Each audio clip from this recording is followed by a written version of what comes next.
Assalamu alaikum. In this video I am going to share the guidelines of nerve and muscle physiology.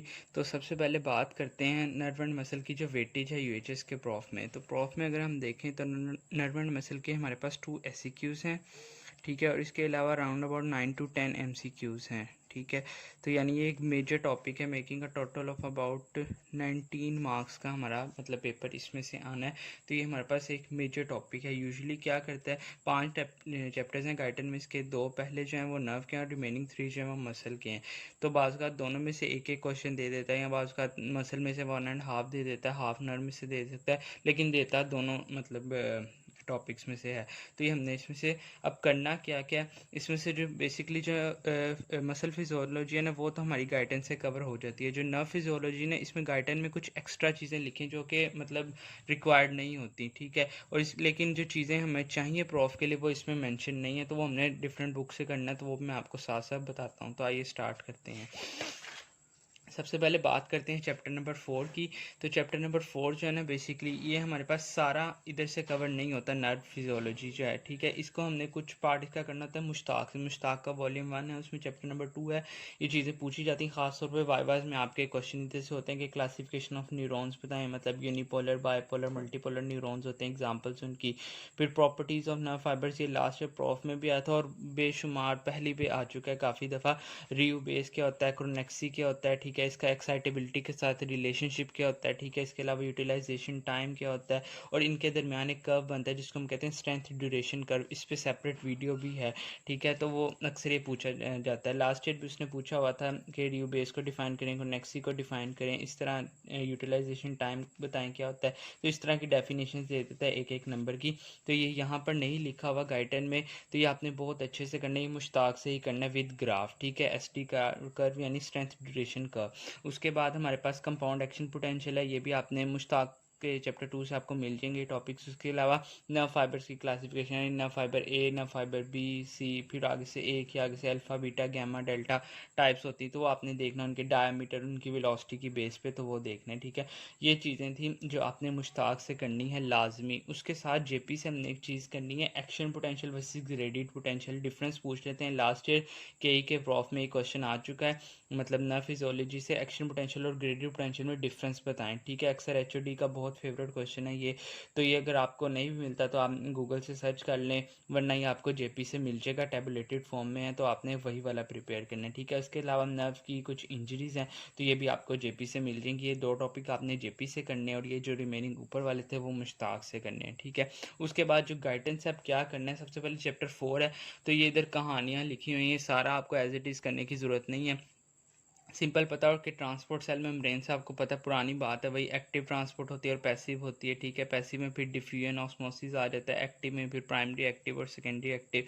तो वो सारी बातें ही हमने इसमें बतानी है, ठीक है। सबसे पहले तो इसमें से आपने 3 क्वेश्चन प्रिपेयर करने हैं चैप्टर नंबर 4 से। पहला, डिफ्यूजन क्या है और उसकी टाइप्स होती है, सिंपल डिफ्यूजन और फैसिलिटेटेड डिफ्यूजन। तो इनमें डिफरेंस पूछ लेता है कि वो क्या होता है, ठीक है।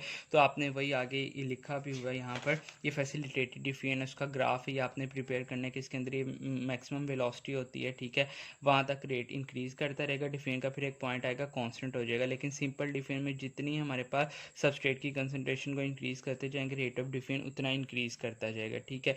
तो ये इस तरह के डिफरेंस है, डेफिनेशन का पॉइंट आ जाएगा। फिर ये हमारे पास कैरियर मेडिएटेड होती है, सिंपल के लिए कोई मेडिएशन हमें रिक्वायर्ड नहीं होती। तो इस तरह के पॉइंट्स आपने डिफरेंस के निकाल लेने, और इसमें डिफरेंस पता हो कि सिंपल डिफ्यूजन और फैसिलिटेटेड डिफ्यूजन में क्या डिफरेंस है। फर्स्ट क्वेश्चन आपने ये करना है, ठीक है। उसके बाद जो सेकंड क्वेश्चन आपने इधर से करना है, दैट इज़ वोल्टेज गेटेड और लिगेंड गेटेड चैनल्स का करना है, ठीक है। अक्सर पूछ लेते हैं कि एसिटाइल कोलिन गेटेड चैनल कौन से होते हैं, तो वो आपको पता हो, ठीक है। ये 2 क्वेश्चन हो गए। उसके बाद जो आपने थर्ड क्वेश्चन इधर से करना है, दैट इज़ हमारे पास आगे आ जाएँ तो इसके अंदर ये हमारे पास एक्टिव ट्रांसपोर्ट की टाइप्स लिखी हैं, प्राइमरी एक्टिव ट्रांसपोर्ट और सेकेंडरी एक्टिव ट्रांसपोर्ट क्या होती हैं, ठीक है।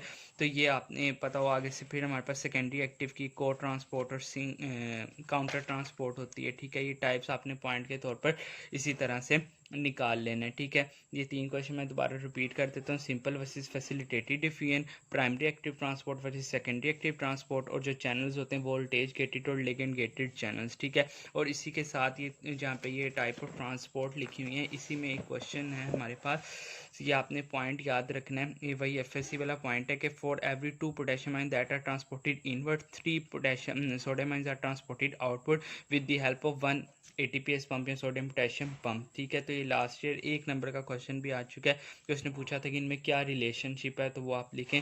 तो इस चैप्टर से आपने बेसिक यही बातें करनी है विद 3 दीज क्वेश्चन। ठीक हो गया, नेक्स्ट चैप्टर की तरफ आ जाएं।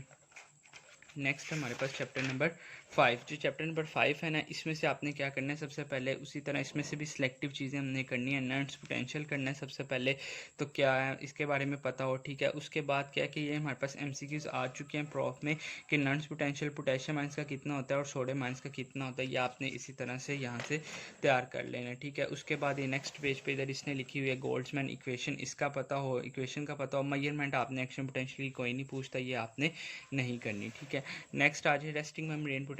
इसका इस चैप्टर का एक इंपॉर्टेंट क्वेश्चन है, पूछ लेता है क्या होता है, कितना होता है, इसमें कंट्रीब्यूशन किन किन आयंस की होती है। बेसिकली इसमें 4 आयंस कंट्रीब्यूट करते हैं, सोडियम आयन, पोटेशियम आयन, फिर इनकी एक नेट कंट्रीब्यूशन होती है और एक फिर सोडियम पोटेशियम पंप की कंट्रीब्यूशन होती है। तो कहता है हमारे पास जो नॉर्मल -94 माइनस हमने पढ़ा -90 मिली वोल्ट होता है। ठीक है, तो उसमें से हमारे पास पोटेशियम आयंस की कितनी कंट्रीब्यूशन होती है, सोडियम आयंस की कितनी होती है, फिर इनकी नेट कंट्रीब्यूशन कितनी होती है -86 मिली वोल्ट, और लास्ट में हमारे पास फिर सोडियम पोटेशियम पंप कितना कंट्रीब्यूट करते हैं। तो -86 नेट कंट्रीब्यूशन इसकी आ गई, -4 इसकी आ गई, तो अगर हम इनको एड अप करें तो -90 मिली वोल्ट्स बनता है।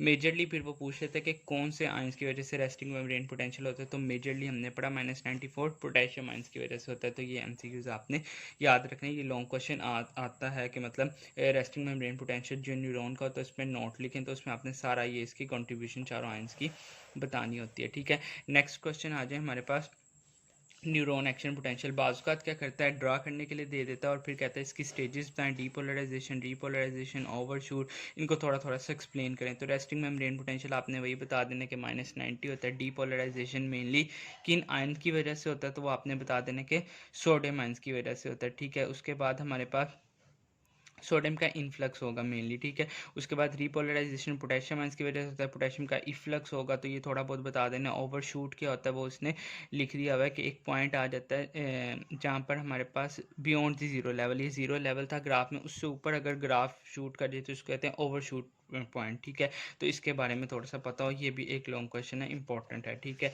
उसके बाद न्यूरॉन एक्शन पोटेंशियल हो गया। आगे ये सारे उसने लिखा हुआ है, इधर से एसेट को इतना करने की ज़रूरत नहीं है।